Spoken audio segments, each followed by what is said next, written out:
Well, thank you. I am actually optimistic, and I have to say that's despite the fact that the game I was involved with just now, I left after 6 turns. But within those 6 turns, all the whales had already died, malaria had spread, the unions had struck, there had been civil war, there were rabid pandas running down the street. It was all just a complete mess. Yet, nonetheless, I'm not going to talk too much about the environment, and I do think it's a very serious issue, but I am going to focus on the environment, on global progress.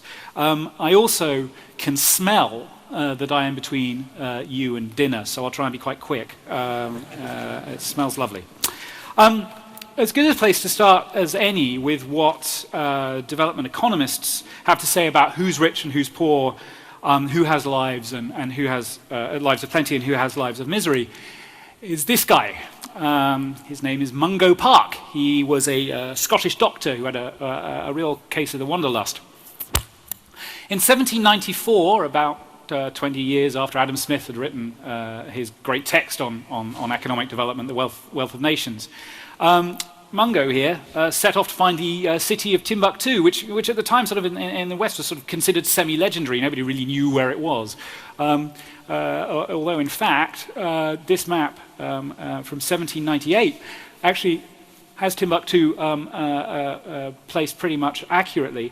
And the reason it's surprising that 4 years after Mungo Park had set off to find Timbuktu in 1798 we had a good idea of where it was is because actually Mungo Park didn't make it to Timbuktu. He spent 2 years trying, he got a bad case of malaria, he was imprisoned for a while and gave up. But not a man to surrender so easily. 10 years later he tried again. And he tried again with 41 European troops, an artist, his brother-in-law who came along for the trip, and a score of local porters. In 1805 they set off from Gambia. They met with terrible weather.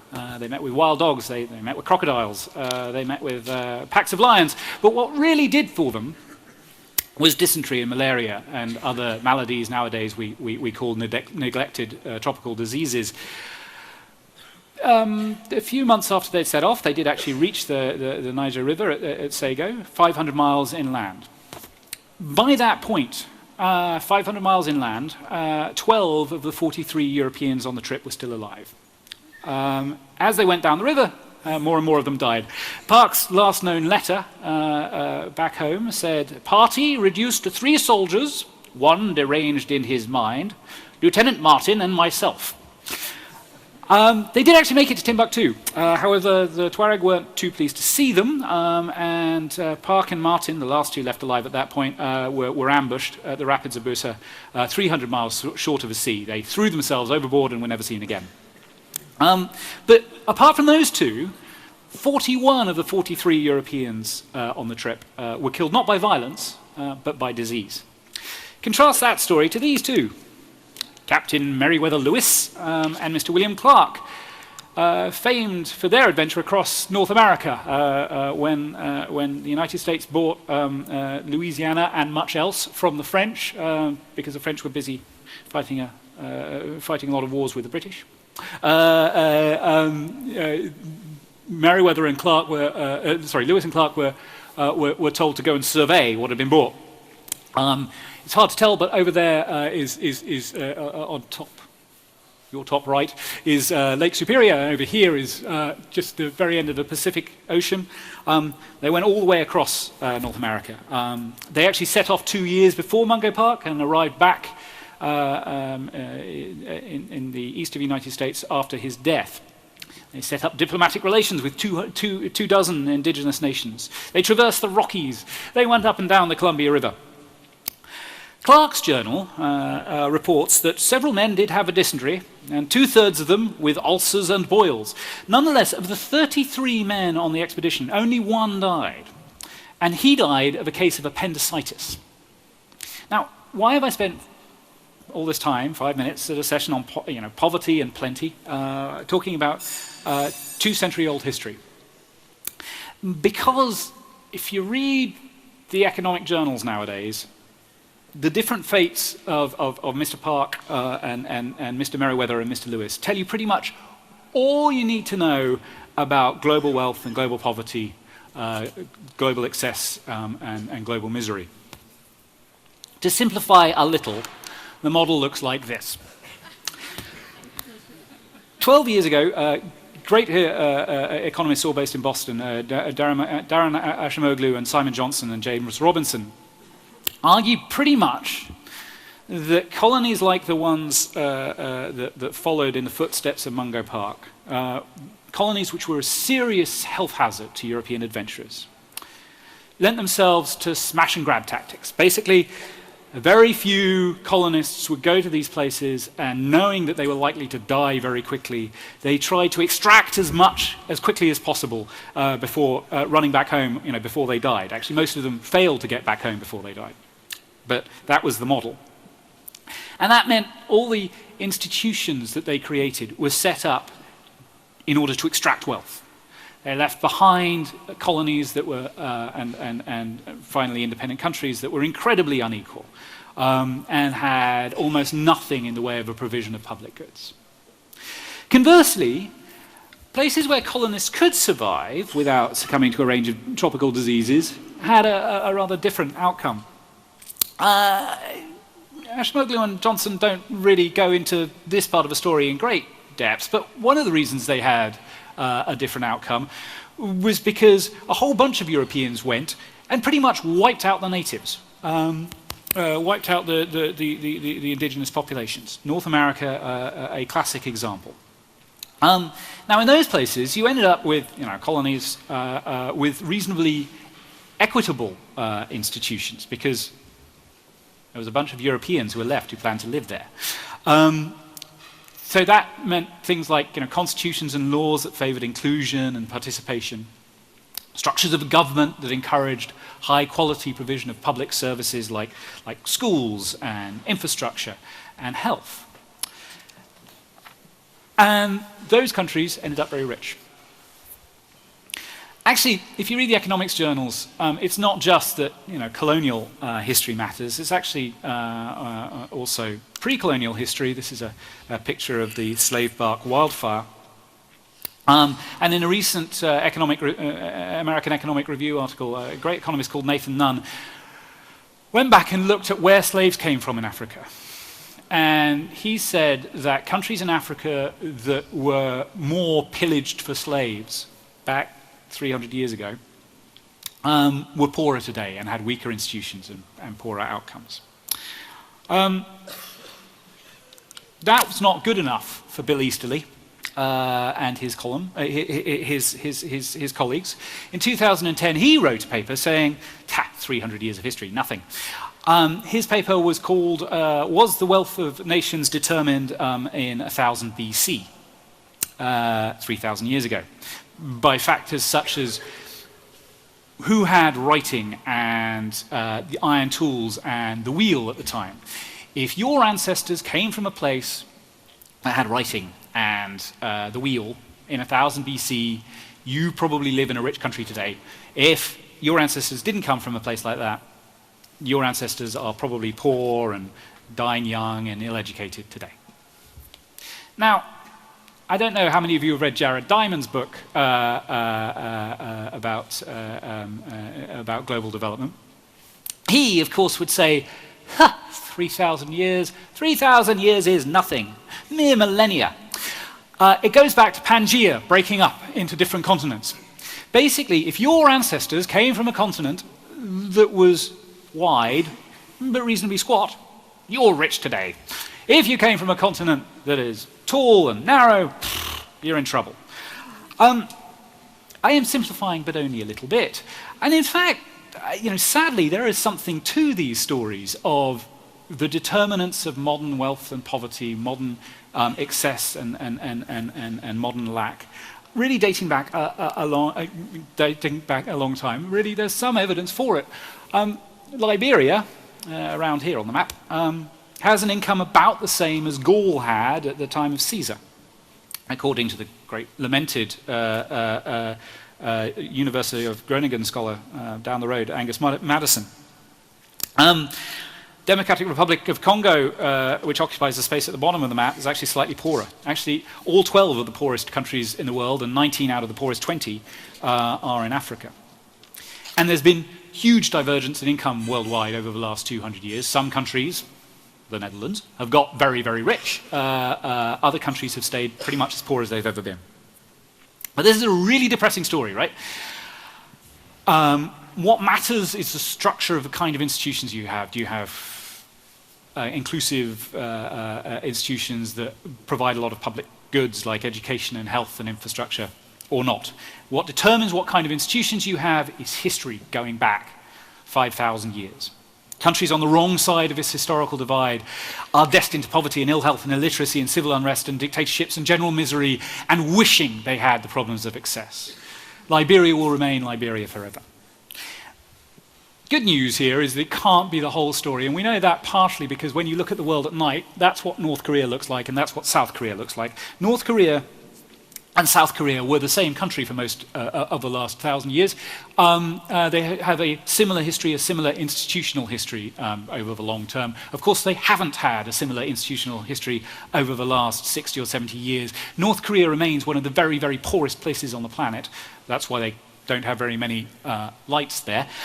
South Korea is one of the great development successes of all time. It's a member of the Rich Country Club of the Organization of Economic Cooperation and Development.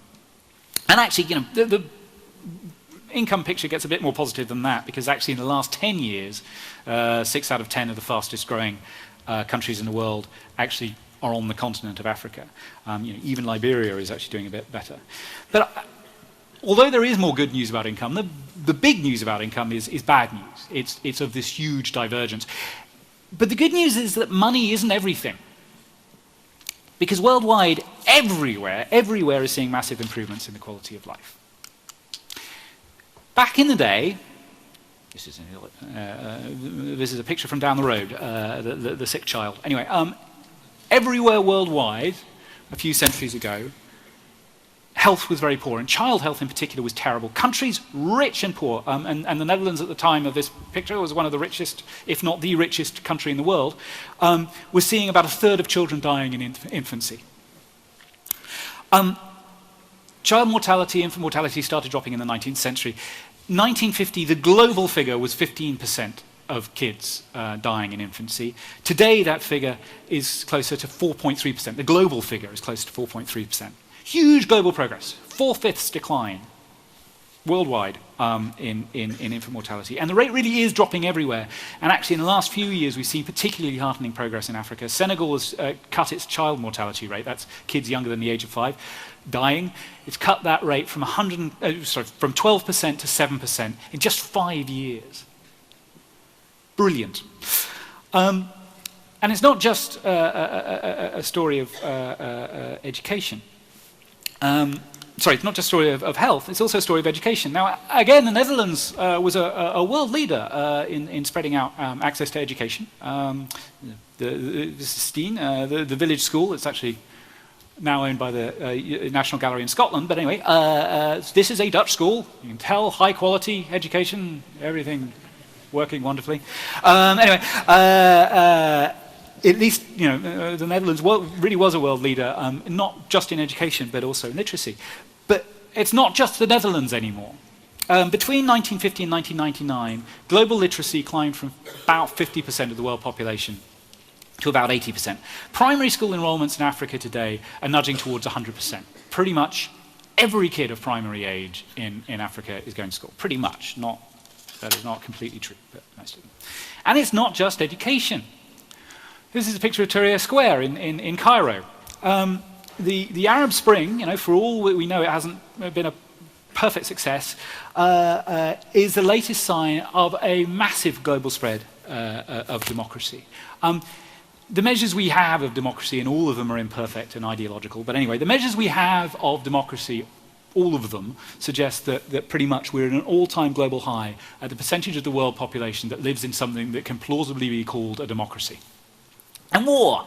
The number of wars going on worldwide fell from 24 in 1984 to 5 in 2008. I could go on, but rates of murder are down worldwide as well. And really, number of people saying they're happy is at the highest ever. Anyway, really, the quality of life improvement is a global phenomenon, and it's a really positive global phenomenon in that the places that were furthest behind, that had the highest child mortality, the lowest life expectancy, the lowest literacy, the lowest primary education rates, the highest rates of violence, are seeing the fastest progress towards a better quality of life. So we're seeing convergence in global quality of life compared to this massive divergence in income. And it's even true of countries that are not only desperately poor, but getting poorer. Niger, about here on Mungo Park's picture, in 2005, Niger, which was poor in 1960, was half as poor in 1960 in 2005. Average incomes in Niger dropped nearly by half, from nothing to half of nothing, between 1960 and 2005. It's hard to imagine Niger could be much poorer than it was in 2005, because already the average person was spending 85–90% of their incomes on just basic nutrition to stay alive. So you just can't get much poorer than Niger in 2005. And as I say, half as poor as it was in 1960. But there's been progress even in Niger. This is a picture of my daughter, Alex, my oldest daughter. She was about 6 months when this was taken. She's now 4, and she is still healthy and happy. Well, she's sneezing at this particular moment, but she's basically healthy and happy. This is 794 Alexes. It is the number of kids born in Niger last week, who will survive to their first birthday because of improvements in child health in that country since 1960. This is the yearly total. 42,400 Alexes. In one country, Niger, this country that has gone backwards in terms of income from nothing to less than nothing. Population of 14 million, small country in Africa. 42,000 Alexes will survive to celebrate their first birthday, who would have died if infant mortality rates were what they were in Niger in 1960. The level of infant mortality in Niger is still disgustingly, horribly high. It's still nearly 15% of kids die before the age of 1. But anyone who doesn't think that 40,000 infants a year surviving to their first birthday isn't progress is inhuman. The global figure is 220 times that. Every year, over 9 million kids survive to their first birthday who would have died if infant mortality rates were what they were globally at 1960. And Niger isn't like this odd exception that just happened to get health right when, it was getting poorer. The World Bank lists 12 countries whose incomes fell over the 1960 to 2005 period. They fell across those 12 countries on average by 27%. Over that same period, on average across those countries, life expectancy increased by 10 years. Over that same period, adult illiteracy rates halved. And for the 9 countries that we have kind of data on the quality of democracy, those scores increased in 7 out of 9. More broadly, there's a wonderful paper by Bill Easterly called Life During Growth. And it basically goes through a raft of measures of the quality of life and says, can we see any link with income growth and improvements in these measures of quality of life? His answer is no, we can't, across nearly all of them. There is, sadly, one exception, which is more income leads to more pollution. Although, I have to say, there's even some good news here, despite what we heard earlier on today. The good news is that the amount of pollution associated with producing $1 of GDP worldwide is a lot lower today than it was in 1960. The rate we're improving that is not fast enough, but it is a sign that we can make progress on this. I'm slightly more hopeful, perhaps, than others that we'll actually solve that problem. And in fact, there is some good news associated with pollution, if you will. And here's why. This is a picture of Afghanistan I took. It's a policeman directing traffic, and by golly, the traffic in Kabul is a wreck. But there's a good sign associated with that, which is the technology of the internal combustion engine has definitely made it to Kabul. And it's not just the technology of the internal combustion engine that has made it to Afghanistan. 60% odd of the population own a mobile phone, along with about 5 or 6 billion other people worldwide. That technology is spread incredibly fast. Plastic sheeting, steel nails and wire, matches, soap, chlorine. There are a whole bunch of technologies that have spread worldwide, even to the poorest communities. And I think this is the first of two factors that help explain why, despite the fact that income is diverging and some places are as poor as they've ever been, we've still seen quality of life improvement everywhere. It's new technologies. Here's a simple example. Picture of, I'm glad this is before dinner. This is a picture of somebody with smallpox. Not a nice disease. 300 to 500 million people with smallpox in the last century. This century, nobody will die of smallpox because we wiped it out. This is how. An incredibly simple vaccine. The total cost of a smallpox eradication program worldwide was about $312 million in today's money. In the usual metric of these things, that's about the same as a wing of a B-2 bomber. One wing, one B-2 bomber, 300 to 500 million fewer deaths. I spent a little bit of time earlier on this afternoon in the Museum of History and Science down the road. History of Science down the road. It's brilliant. I love it. One of the exhibitions they have there is of an iron lung. Now, an iron lung is what you use to take people who had polio, and their lungs had weakened so much that the only way they could breathe was basically being put in an iron box with only their head outside it. And the air pressure in the iron box was reduced and increased, and that artificially inflated their lungs and contracted their lungs. It was the only way they could breathe, they could stay alive. Polio is a disease that affected millions and millions of people every year, only a few decades ago. Last year, we were down to 200 or 300 cases.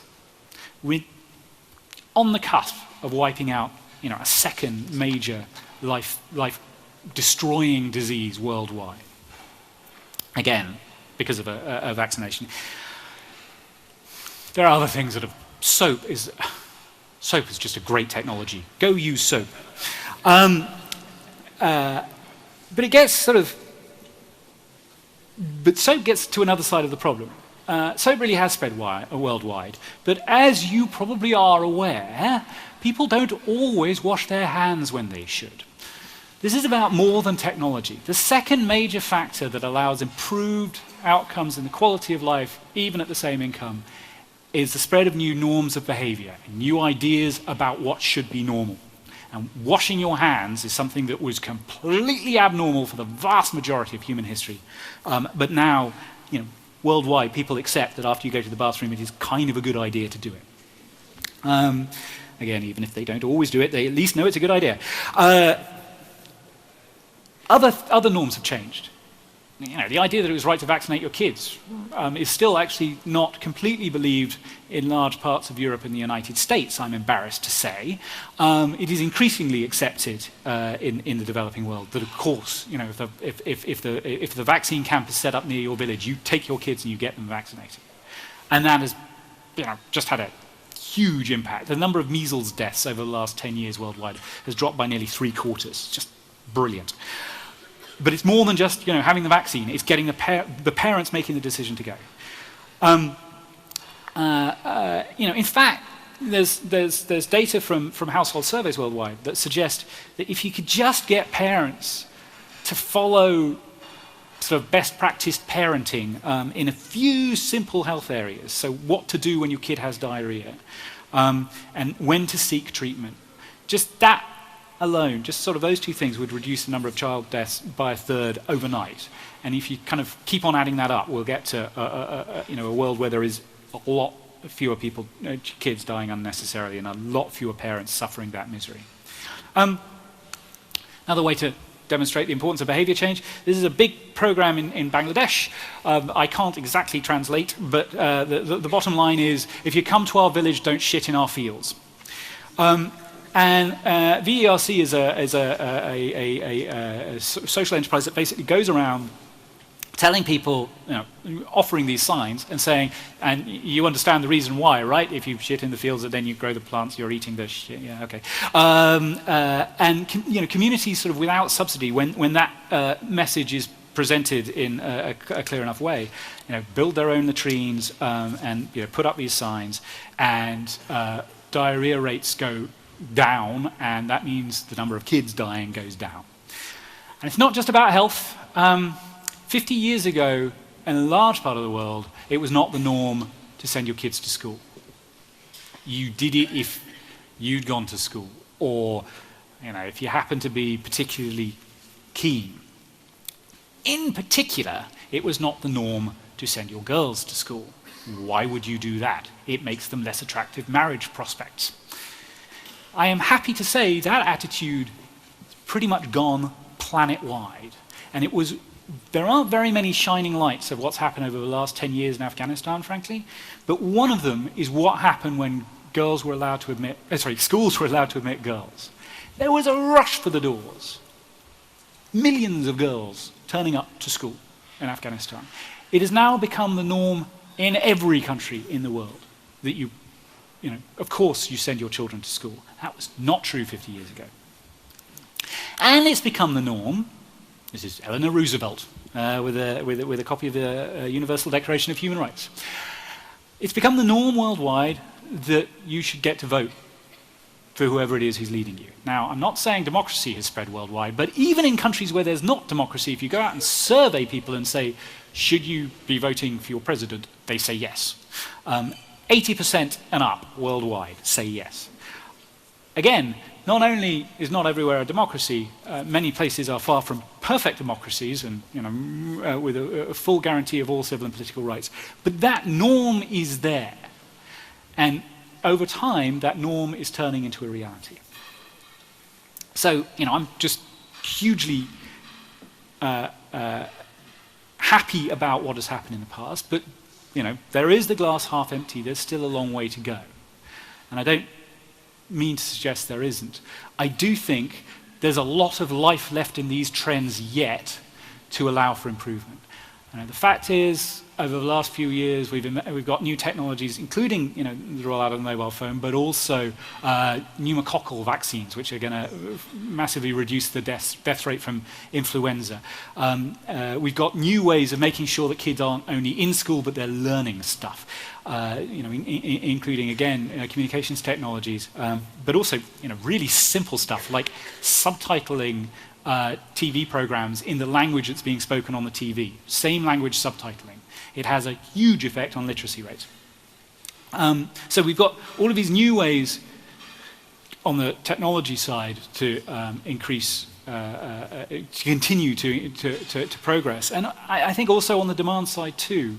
The spread of TV, not least. The Arab Spring was called the Facebook revolutions for a reason. It wasn't the only cause, but it was a factor.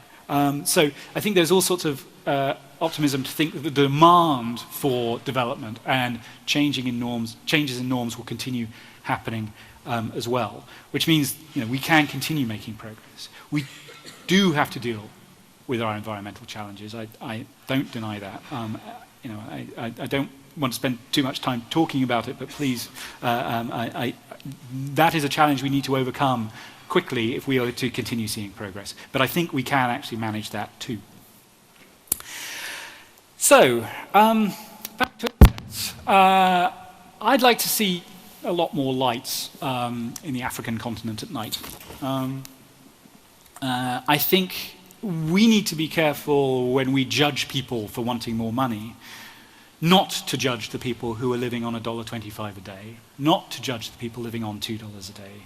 Those people are facing hideous choices about how to spend money. Even though I'd rather live on $1.25 today than $1.25 20 years ago, living on $1.25 a day still quite often leads you saying, do I use the money to send my oldest child to the doctor to get an antibiotic, or do I use it to make sure my middle child gets decent nutrition so that they can developmentally and go off to school and actually learn something? Or do I spend it on sending my youngest kid to a school where she'll actually learn something? They face hideous trade-offs every day.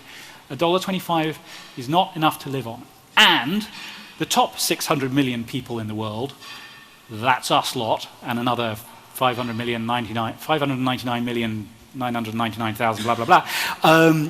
The top 600 million people in the world have an income 100 times the income of the bottom 600 million people in the world. If there is overconsumption going on, it's not the bottom 600 million, it's us.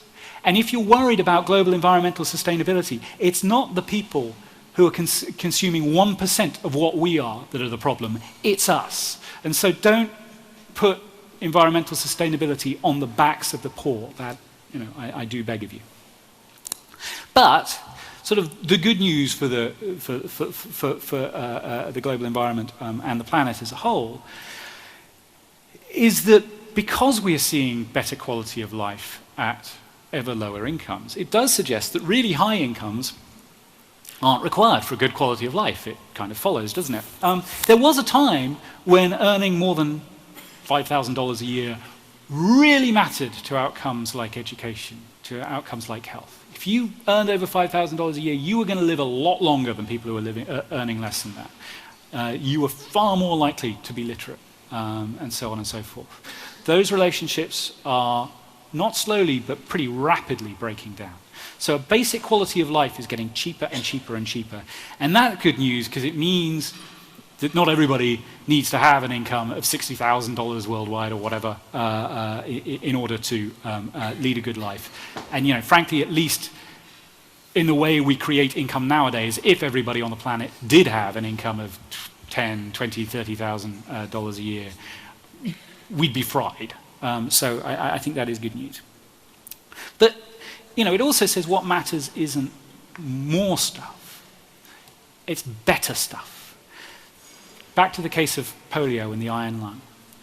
Rather than the iron lung, a polio vaccine. The iron lung is a halfway solution to an existing problem. The polio vaccine stops the problem happening in the first place. The iron lung is a massive piece of machinery involving serious industrial effort. The polio vaccine is a little thing that big that takes a needle.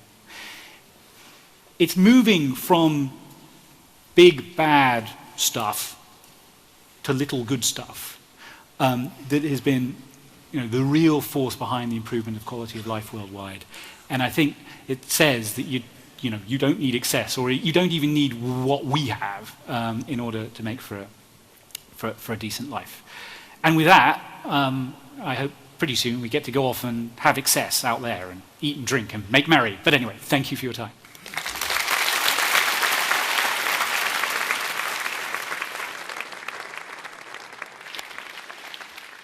Thank you, Mr. Kenny.